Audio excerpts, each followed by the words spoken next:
বিশ্বকবি কবিগুরু রবীন্দ্রনাথ ঠাকুরের স্ফুলিঙ্গ থেকে 5টি ছোট ছোট কবিতা পাঠ করে শোনাচ্ছি। প্রথম কবিতা। অতিথি ছিলাম জীবনে সেথায়, গোলাপ উঠিল ফুটে, ভুলো না আমায় বলিতে বলিতে কখন পড়িল লুটে। দ্বিতীয় কবিতা। অত্যাচারীর বিজয় তরুণ ভেঙেছে ধুলার পর, শিশুরা তাহারি পাথরে আপন গড়িছে খেলার ঘর। তৃতীয় কবিতা।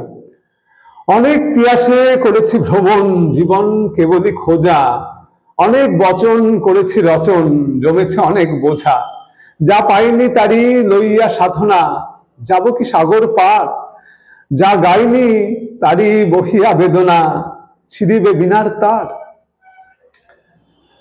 চতুর্থ কবিতা। অনেক মালা গেঁথেছি মোর কুঞ্জতলে, সকালবেলায় অতিথিরা পড়ল গলে, সন্ধ্যাবেলা কে এলো আজ নিয়ে ডালা, গাঁথব কি হায় ঝরা পাতায় শুকনো মালা। শেষ কবিতা। অন্ধকারে পার হতে আনি প্রভাত সূর্য মঞ্জুল বাণী, জাগালো বিচিত্রে এক আলোকের আলিঙ্গনের ঘেরে।